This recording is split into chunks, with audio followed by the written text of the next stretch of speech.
Niven in The Answer.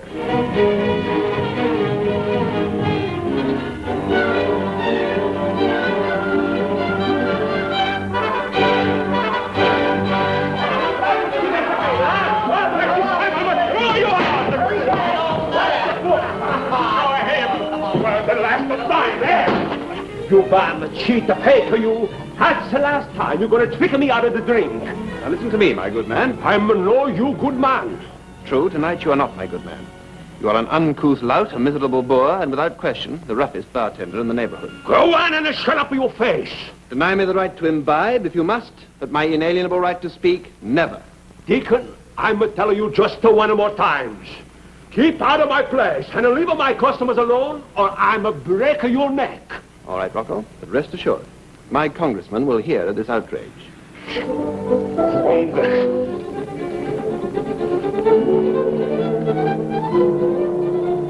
Bartolomeo? Bartolomeo? No, it's not possible. It's me, Uncle Rock. Oh, Bartolomeo. Why you no answer my letters? No even one penny postal card for your Uncle Rocco. No excuses, Uncle Rock. No, my. It's enough for me, you hear? Hey, come inside, Bartolomeo. Come in. Hey, everybody, turn your face. And now maybe you're going to believe Rocco, eh? I want for you to meet my famous nephew from Hollywood in California. This is what's your famous name? Bart Thomas. Bart Thomas. Hi, Bart. Hi. Hello, everybody. I'm going to get for you bottle vino, the best. From California, huh? Yeah. Hey, isn't San Diego in California? Yeah, that's what I thought, and I've been there. I knew a guy out there one time named Kinkady. Ever run across a guy named Kinkady? I'm afraid not. Do you ever know a guy named Smith? Hey, here she is, Bartolomeo. The wine you and me, we make. You still have a bottle left. I save it just for you. Salute. Salute. Say, Uncle Rock, set the boys up with whatever they're drinking. On me, of course, huh? Ma, sure.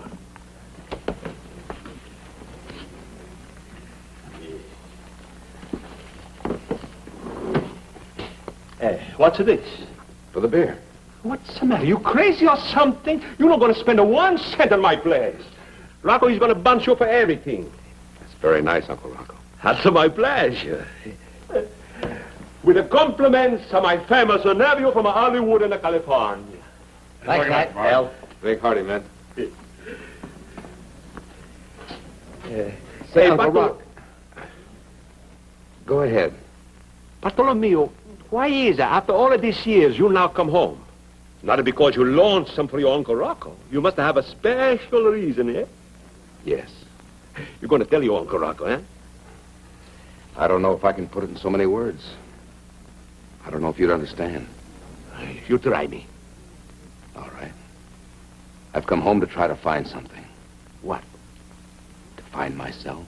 To find me. Bartolomeo Tomaselli. You was right.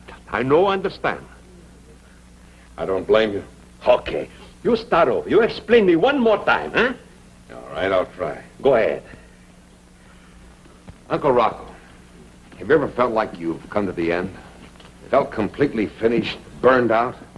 Like you couldn't ring up another sale or even pour another glass of wine? No. You try me again, eh? All right. You ever see any of my pictures? Ma, sure, I see all of your page. You like the pictures I write? Ma, sure, they're wonderful page. Why, Rocco? Why do you like them? Well, all the time, in your pitch, I never have to worry. Because all the time, your pitch is a end up so nice. Thanks, Rock. You're very kind. I'm glad I came home. But, Bartolomeo, you can go around with a longer face. You got to pick up your chin and push out some smile. Hey, Rocco, draw me another beer. Hold your horse. Now, I'm going to forget what I was going to say. It wasn't no import.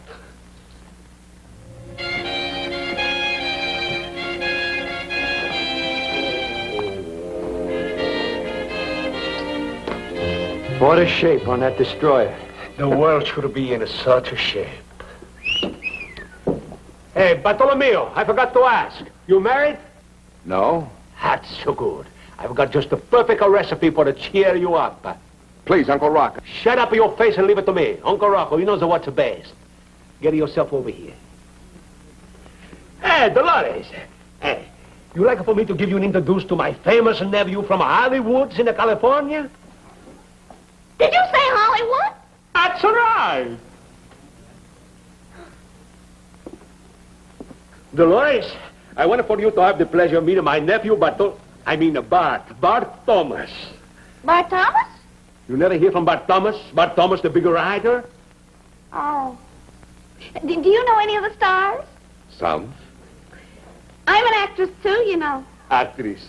She's in the line at Clancy's joint in the village. I do a specialty, too, you know. I'm so sorry, Sarah Bernhardt. Ah, shut up. You do especially? Yeah, would you like to see it? Oh, I don't believe that's necessary. Hey, he's a die for to see your specialty. Go on, Dolores. Okay. Well, this is the way it is, see. I got on one of those short little skimpy costumes, you know, the kind with a lot of tassels on it. And they hit me in the eye with a blue and white spotlight, and all the girls move way, way back. Back, back, back, back, and...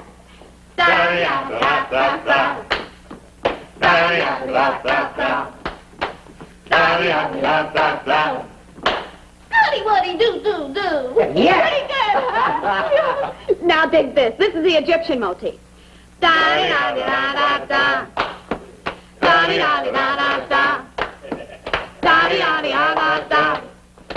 Goody-woody-doo-doo-doo. Hey, Dolores, what about the old one? Yeah, sure. That's the one. Yeah. Goody-woody-doo-doo-doo. You. Hey, Dolores, Hey, did you really like the bar? Very much. You think I'm good enough for pictures? After all that work, you must be thirsty. Let me buy you a drink. What'll it be? Champagne cocktail. He's a buy, but I'm a pay. You drink beer. Okay. Hey, it's almost closing time. Would you like to come up to my place for a little snack? Maybe you would be a perfect recipe for a cheer up. Huh? I said, what would your folks think if you brought a stranger home at this hour? Oh, I live alone. Oh. Say, Rocco, while you're at it, set the boys up with a round on me. Only you, eh? You keep spending money, I'm gonna go broke. Set him up. Here's to Hollywood. Scuddy-wuddy, do. Bottoms up, everybody. There's plenty more where this came from. That's what I like to hear. Well, here we go. Hey. For he's a jolly good fellow, for he's a jolly good fellow, for he's a jolly good fellow, which nobody can deny, which nobody can deny. Hey, look. He's in again. A lovely rendition, gentlemen, a lovely rendition.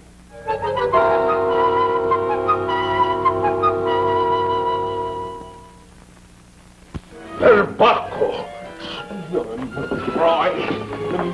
Please, Uncle Rocco. I want to talk to the gentleman. That's no gentleman, that's the deacon, and you don't want to talk. I'm a draw just to fake out before he's a trick you also. Now, Uncle Rocco, take it easy. He won't trick me. That's what do you think? That's what I know. Okay, it's your funeral, but to watch out for his tricks. All right, I'll watch out. Come on in, Fred. Thank you. You are indeed a jolly good fellow. All right, Deacon. What's the trick? Show me your gimmick. Well, there's no gimmick. This is strictly a legitimate proposition. Here we go again. Allow me to explain the rules. These books are your books of reference, the encyclopedia of knowledge. So I see. And, what's this? This is a manuscript containing a play which will one day be acclaimed as the greatest dramatic work of all time. This is the manuscript of a play. A manuscript that contains absolutely nothing. Then you're a writer? Despite the opinion of these jeering jackasses, I am. What do you write? Letters to your mama? That bum ain't no writer. Hey, Deacon, if you're such a hot-shot writer, show us something you wrote. Yeah. Show us what you got in that old notebook, Deacon. Come on. Unveil a play of such scope and magnitude that it is destined one day to alter the whole course of human events. Unveil this play for the first time in front of a bunch of howling heretics like you. Never. Oh, please, Deacon. Don't go off in a huff. The boys were only fooling, weren't you, fellas? Yeah, sure. Come on, Joe. Come on. What's the matter? What's going on? Hi, Joe, just in time. Oh, look who's here. Joe, come on in. The deacon's working again. Ah, the deacon. Well, you going to show me your gimmick? Honey, why do you waste your time on this phony? Oh, now, wait a minute, Dolores. How about it, Deacon? I repeat, your books of reference, the Encyclopedia of Knowledge. Now, 2 bits a question, or 3 at the cut rate price of half a buck. Ask me anything in the world, anything from A to XPO. I'm afraid I don't follow you. Watch yourself, Bartholomew. Allow me to simplify. These volumes contain the accumulated knowledge of our civilization, listed alphabetically from A to Z. You, therefore, will be able to check the accuracy of any statements I may make. You follow me so far? I'm with you. Now, for 25 cents a question, or 3 for 50 cents, I am prepared to give you the answer to any question you may ask me on any subject whatsoever. That is, from A to XPO. From A to XPO? My dear fellow, it will be at least 2 years before I know the answers to everything from A to Z. Impossible. Try me. That's the trick. That's how he's beat everybody out of the drink. Despite the fact that Rocco finds it impossible to comprehend such a prodigious feat of intellect, it is in fact true. I do know everything. That is, from A to XPO. Yeah, exactly. Brother, this I've got to see. The deacon's got another sucker on the hook. Ask him something, Dolores. Oh, me? Yes, you. Well, what'll I ask him? What difference does it make? You heard the man. He knows everything. Who's the 13th president of the United States? Rudimentary, my dear girl, rudimentary. President, P for president. Look it up, sir. 13th President, Millard Fillmore. Born Summerhill, New York, January the 7th, 1800. Died Buffalo, New York, March the 8th, 1874. Term began 1853. 13, here it is. Millard Fillmore, Whig, Summerhill, 1853. Absolutely correct. Naturally. Oh, no, Uncle Rocco. He's no trick of me. Bah. That'll be 2 bits, if you don't mind. Not so fast, Deacon. Sailor, ask him a question. Oh, yeah, let me see. How many miles to Mars? Ah, tricky question. Very tricky question. It is? Why? Because the distance between Mars and the Earth is constantly changing with every fraction of a second. This is due to the exceptional eccentricity of the orbit, 0.0933 to be exact. Save the talk. Give the answer. Mars, M. Distance at or near opposition, 35 million miles, 63 million miles. Absolutely correct to the last digit. Might as well keep going. 3 for 50, you know. Hey, I got one. Shoot. Shove off, sailor. Yeah. Who won the batting crown in the National League in 1951? Yeah. Baseball? Oh, that's a shame to take the money. Stan the Man Musial won the batting crown for the National League in 1951 for the 5th time in his career. The other times were 43, 46, 48, and 50. A mark of 355. Well, He's right. You can't beat him. I still think it's a trick. A stoop of mead or a posset of burnt sack, maybe? Bartender? A triple muscatel, if you please, my good man. That's the last time I'm going to tell you. I'm no you good man. You see, Bartholomew, is something a fish. No, Uncle Rocco, nothing is a fish. Get a glass, please. Why don't you quit kidding with them? I'm not kidding. And not this. This is too good for the deacon. Oh, please, Uncle Rock, just this once. You see, I tell you, he's going to trick you. That's just it, Uncle Rock. He hasn't tricked me. The deacon here has displayed a truly prodigious feat of intellect. This time, Bartholomew, I'm taking your money. Ambrosia, nectar of the gods. My beloved benefactor, to you. To you, one and all. There you go. Deacon?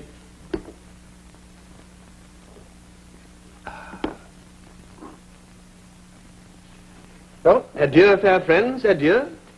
Deacon, Yes?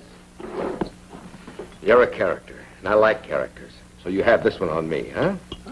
Jackpot tonight, eh, my good, friend? And I'm also know you good friend. To paraphrase the immortal bard, the grape's the thing.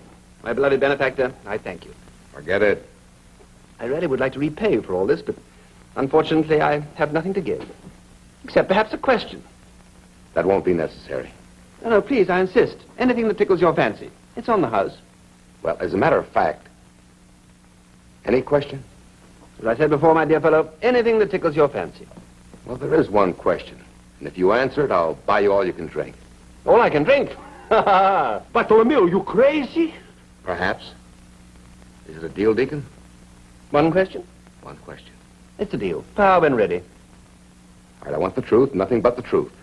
Exactly what is this epic world-shaking play of yours all about? Bravo! Bartolomeo mio, I will love you. At last, somebody got old Deacon over the griddle. Well, Deacon, let's have it. All right, come on, Deacon. Put up or shut up. He'll never answer this one. He must answer. Well, Deacon?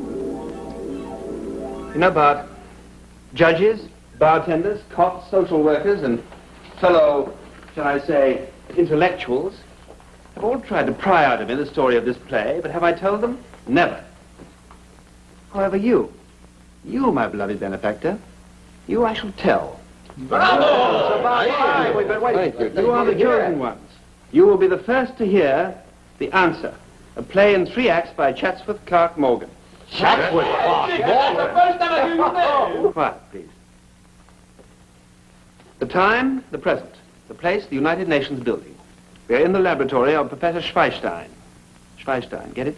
Twice as smart as Einstein. Oh, Deacon, really? The laboratory is a rather antiseptic-looking room, constructed on various levels.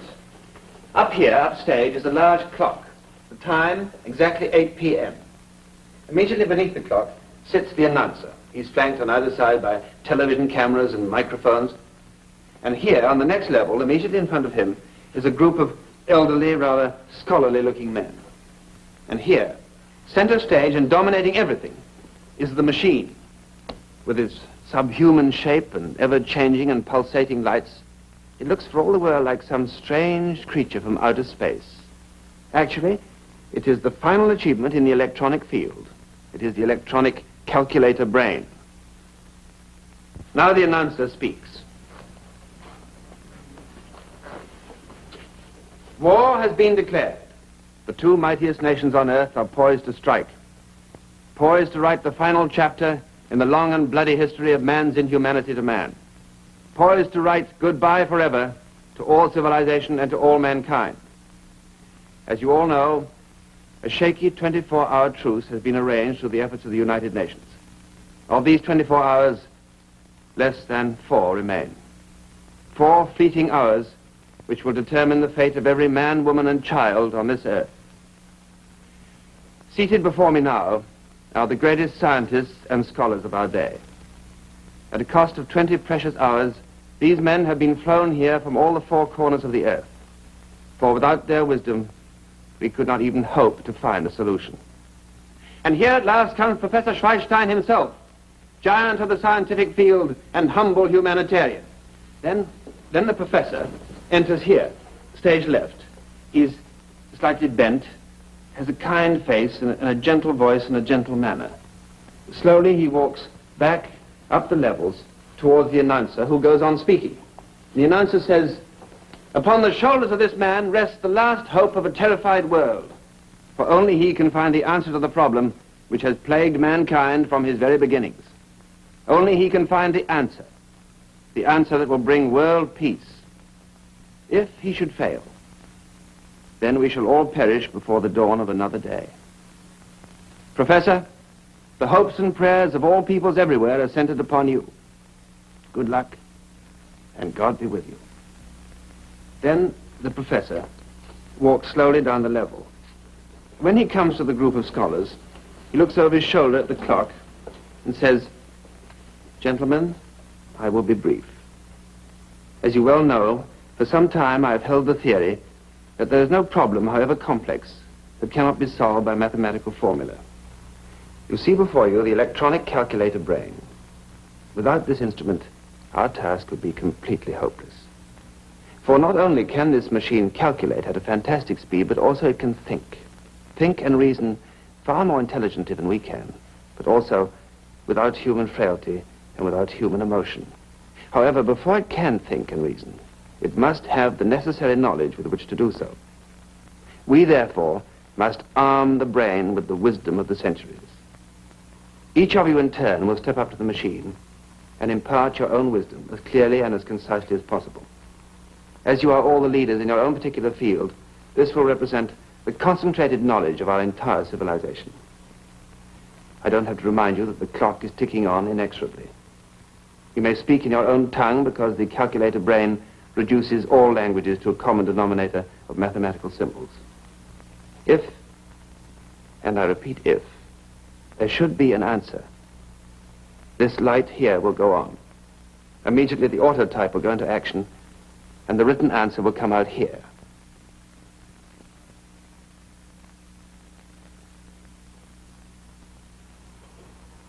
You know, this is exactly the spot where I got stuck in this play 15 years ago. Stuck? Deacon, Raise your hand. Give us some lines. Relax, gentlemen. The storyline is complete. It has been for several years. Tell me, Deacon, what was your problem? Problem? Very simple, but almost insurmountable. I realized that if I was to speak for these mental giants that I had accumulated upon my stage, I would have to learn everything. Everything in the world from A to Z. Oh, then that explains all this business of 8XPO. Exactly. And as I've worked, I've added to my play. Remarkable. 15 years of hard work. Net result, one almost completed play, no money, no recognition, and apparently no regrets. None whatever. Talk. I want to know, the machine, she's to push out the answer, yes or no? For crying out loud, Deacon, finish the story, will you? All right, where was I? The professor. He was telling the boys to come up to the machine. Yeah, and if there was an answer, the machine would light up or something, remember? Yeah, that's the way it went. Yeah, I remember. Then, under the guidance of Professor Schweinstein, they start the education of the electronic brain. The first man called upon is the geologist, and he tells all about the physical properties of this little planet of ours, this dark star upon which we live. When he's finished, the professor orders the machine absorb factor 1. Then the machine seems to come alive. Its pulse quickens, and with a strange noise, like a million mice scrabbling over a sea of tissue paper. Factor 1, geology, is absorbed. After that, the machine lapses back into its somnambulistic state.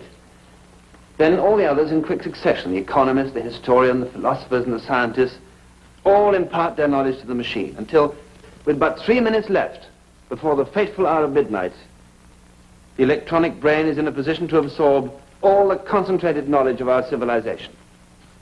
Then there is a hush as the professor prepares to give his final instructions. Absorb and correlate all factors. Again, that strange noise as the machine obeys. The tension mounts. And then the professor says, prepare for final question. Let X be the answer for world peace. Solve for X. Then the electronic tubes glisten and gleam, and the whole machine throbs and pulsates in a Herculean effort. Only 2 minutes left. Will there be an answer? Is the world doomed, or will we all be saved? And then with 1 minute more, a cry from the professor. A light! A light! There is an answer! An answer for eternal world peace!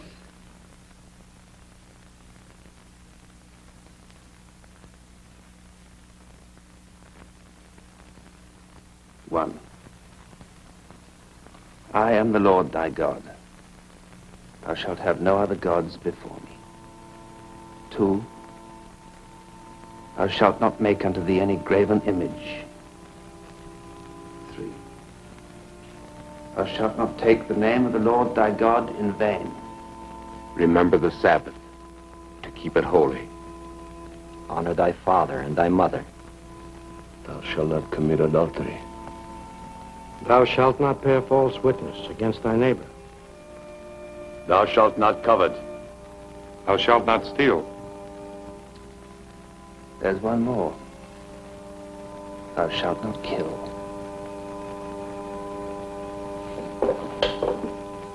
But that's just the same old 10 Commandments.